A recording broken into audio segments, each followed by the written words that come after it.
Hi, I'm ED-SKaR, and I felt like painting something a little more fanciful than the realistic World War II stuff that I've been painting recently. And so I went for a little meander through Thingiverse and I found this really interesting model on a very interesting project. The model, by Ethan Savage, is a science fiction character called Trix, who rides a giant robot hand. And that's just cool. Anyway, I got stuck into printing it, and once that was cured and cleaned and all the rest of it, there were a couple of vent holes from the 3D printing process that I had to cover. Rather than being boring and just plugging these up with the Milliput, I scrounged through my bits box and just glued some bits on as greebles. I imagine this is some sort of, heat exchange or a data port. Now, my 3D printer doesn't necessarily put out the fine quality of a modern printer, but that's actually fine for the robotic hand. It adds to the artificial nature of it. But for Trix herself, it's not so ideal, and especially unfortunate is her face, which kind of didn't really have any hope of being printed at a good quality at all. I do have some female heads that I could swap this out for, but I felt like it would be a better idea and kind of fit the model better to shave her face down, and then glue on a gas mask that I also found in my bits box from the Cadian Command Squad specifically. I had some ideas for how I wanted to paint the model at first, although we'll see that my plan was not as comprehensive as I had originally thought. Overall, I did want to lean into a little more stylistic than the realistic models that I'm used to. And so I got it into my head that I would be painting a strong edge highlight, so strong that it would look like a comic book outline. And to start that, I took out my trusty dark green. I did go back and forth on which colour I'd like to paint the robot hand. I chose against orange or brown because I've painted a lot of that recently. Red would be really aggressive, and whilst I love blue, I do have some other blue models coming up. And somehow that argument left me at green, even though I've also painted a lot of green recently. Anyway, regardless of the reason, green it is. And you might notice that I'm deliberately avoiding the recesses around the model, leaving a strong black border from the primer around all of the parts of the model, and anywhere where I could leave that dark overhang. I particularly like how the knuckles look with this effect.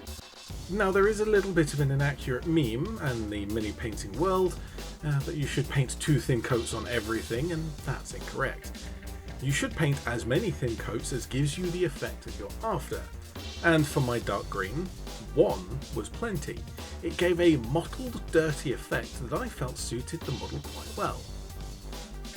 But I did want to highlight the whole thing to brighten the model as a whole, and so I mixed in some lighter green, roughly 50-50, and I painted that within each of the panels. In a similar way, I avoided painting some of the parts green to leave that black. I avoided painting the lighter green on the edges to leave a darker green outline. And just before I break out the edge highlighting, I went round and picked out some of the other details on the robot hand just so it wasn't just one solid colour. Although most of this extra stuff was silver, it at least breaks it up a little bit. I even painted the headlight at some point, I don't remember when, and I'm sure that's a modification from Trix rather than an original part of the robot. And that led me to the one thing that I was waiting for, the one thing I wanted to do on this model the whole time, and that is the edge highlight. I often have to curtail myself to be a little more subtle with my edge highlights, as I kind of naturally want to do more than would look good on any given model. But today I really get to cut loose. As I mentioned, I'm going to go really strong with this edge highlighting. Before I got started painting this model, I had envisioned a black, like a comic book outline, but once I'd already left that strong recess of black, I think a lighter colour would suit better. And a lighter green might have worked, but I wanted something a little less stark, so I chose for a light grey. Not quite white, although it does look that way on camera. It wasn't 100% technically what I had wanted out of the paint job, but I think the machine looks stylistically just about how I wanted it to, and so I moved on to the rider.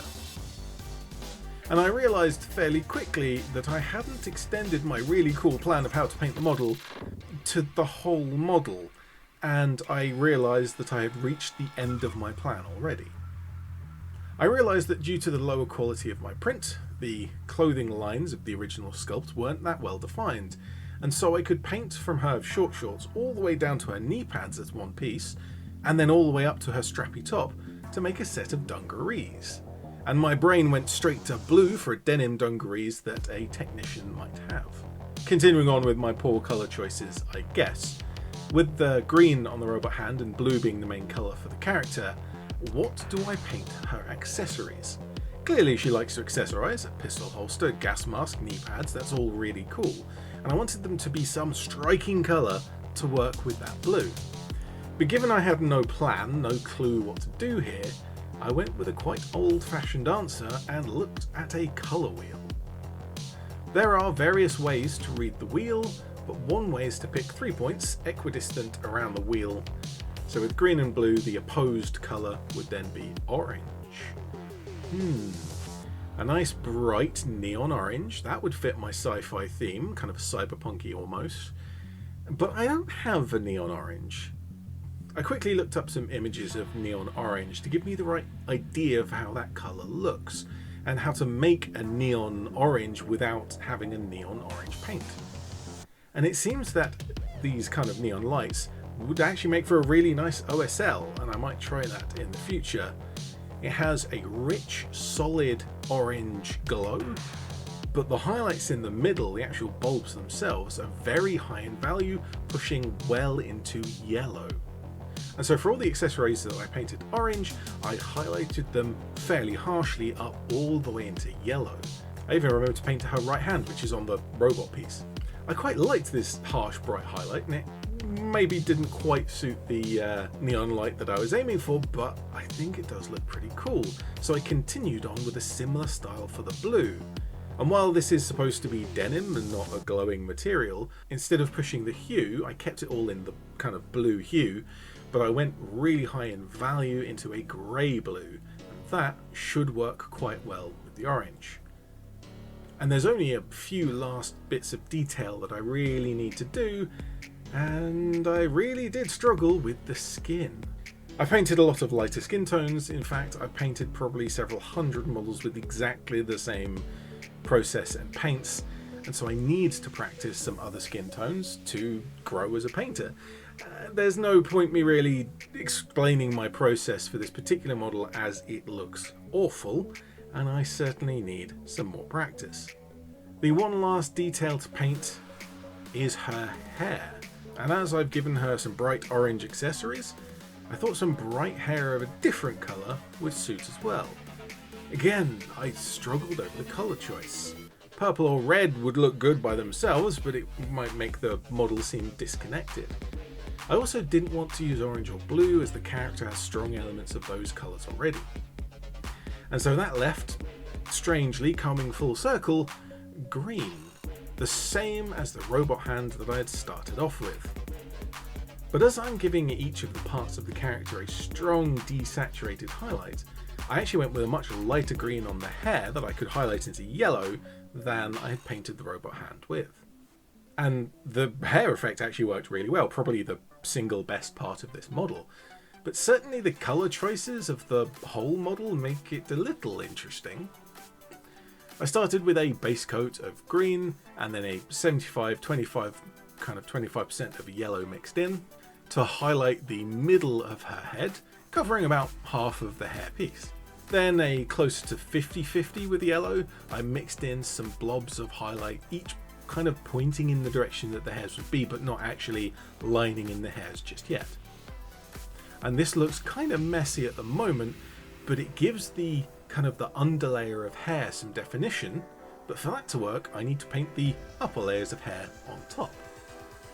And now I'm being much more careful. I lined in some of the darker green, remember, just over the highlighted areas to give me some more shape to those blobs. And then with a final pass, now with a 25-75%, kind of much more yellow in the mix, really fine lines to actually pick out individual hairs or to kind of imply individual hairs. Again, this is as carefully as I can, lining these in particularly over the areas where the highlights below are, but actually over the whole piece. And after that there was just a few minor things and a little bit of cleanup, and I called the model complete. What do you think of my process?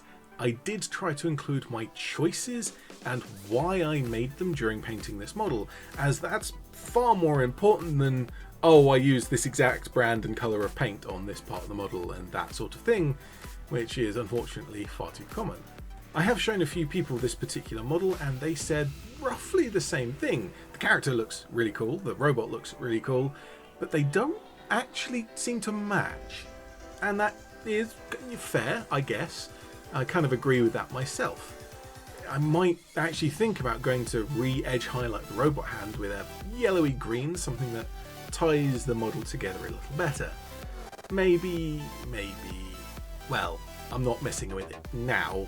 Comment below if you care, share if you like, and all of that nonsense. But for now, I'm ED-SKaR, always will be, and thank you very much for watching.